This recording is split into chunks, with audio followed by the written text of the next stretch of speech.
Nous sommes dans la mondialisation, mais nous n'avons pas les armes de confronter les autres cultures. Parce que Huntington parlait de choc des civilisations. Le monde, ce n'est pas un monde de choc des armes, mais c'est un choc de civilisation et d'idéologie. Et les idéologies, j'ai dit, on est dans la mondialisation, une liberté de circulation des idéologies et des idées. Si nous ne sommes pas engagés dans la formation de nos jeunes en fonction de leurs valeurs culturelles, traditionnelles, religieuses, nous sommes en train d'exposer notre jeunesse à des idéologies étrangères qui n'épouseraient pas, n'est-ce pas, la paix et la concorde sociale. C'est pourquoi il est important que notre école fasse encore un effort considérable, parce que les parents, pour la plupart du temps, ils ont démissionné. L'école n'a pas encore pris en charge ces préoccupations. Maintenant, quel est le relais? Ce sont les multimédias qui forment nos jeunes et qui en font ce qu'ils voudront qu'ils soient. C'est-à-dire, pour la plupart d'entre nous, nous sommes, comme disait François Fanon, des peaux noires, masques blancs. Cela veut dire que nous ne sentons pas l'africanité en nous. Nous avons toujours tendance à penser que quand il y a une bonne pensée, c'est le blanc. Quand il y a la civilisation, c'est le blanc. Nous devons tout copier de lui et nous devons tout importer via l'Occident. Et pour moi, c'est le système éducatif qui devrait prendre ça en charge. Nous avons un système qui, malheureusement, continue à reproduire des schémas de complexes, de peau noire, masque blanc. Et il est important aujourd'hui, si nous voulons construire ce Sénégalais-là, qui comprend la devise du Sénégal, un peuple, un but, une foi, nous devrions revoir ce système au point que cet enfant-là puisse être davantage ancré dans ces valeurs, parce qu'on parle de mondialisation. On ne peut pas aller sur la table de la mondialisation en étant simplement des spectateurs ou bien des gens qui reçoivent tout via l'Occident et qui n'ont rien à donner. Et si le système ne prend pas en charge, on continue de reproduire des gens qui seront des corrompus et également des gens qui chercheront leur réussite personnelle et qui ne vont pas s'engager pour le développement de la nation. Et vous affirmez que les familles, les guides religieux devraient jouer leur rôle, les éducateurs aussi. Ils devraient parfaitement jouer leur rôle pour former l'individu, parce que c'est l'homme qui fait le monde. Ce ne sont pas les milliards qui viennent de l'étranger qui vont nous développer. C'est d'abord l'homme. Nous devons d'abord insister sur la formation de l'homme. Je pense qu'il est temps qu'il y ait une réciprocité dans les relations, même internationales.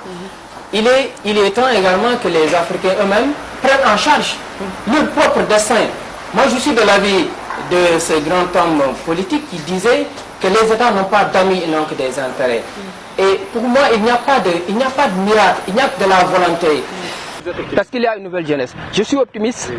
Il y a une nouvelle jeunesse consciente qui veut être acteur de développement. Le déclic, je crois que ça vient de l'Afrique, du Sénégal, le pays qui nous concerne. Je crois que le cordon, ça vient du président qui en aura l'audace, qui en aura la vision de se dire qu'on est dans un monde mondialisé. Actuellement, tous les pays ne recherchent que leur intérêt. Ça a toujours été le cas durant toute l'histoire de l'humanité. Et se dire, oui, la France, là, elle nous a colonisés. En conclusion, nous pouvons retenir premièrement que toutes les religions ont un fond commun. Donc, ce fond commun-là doit plus nous rapprocher plutôt que nous diviser. Deuxième élément, les religions dites importées, imposées par le dominateur, en réalité ne sont pas étrangères à l'Afrique. Il suffit d'essayer de comprendre l'autre dans ses croyances pour nous rendre compte que nous partageons en réalité les mêmes croyances. Et le fait que nous partageons les mêmes croyances devrait nous amener à nous aimer, devrait nous amener à sympathiser plutôt qu'à faire de la religion une arme de destruction massive. Troisième élément, le christianisme et l'islam font partie du patrimoine historique de l'Afrique. Quatrième élément, les religions se succèdent et se complètent. Cinquième élément, aucune religion n'est née ex nihilo.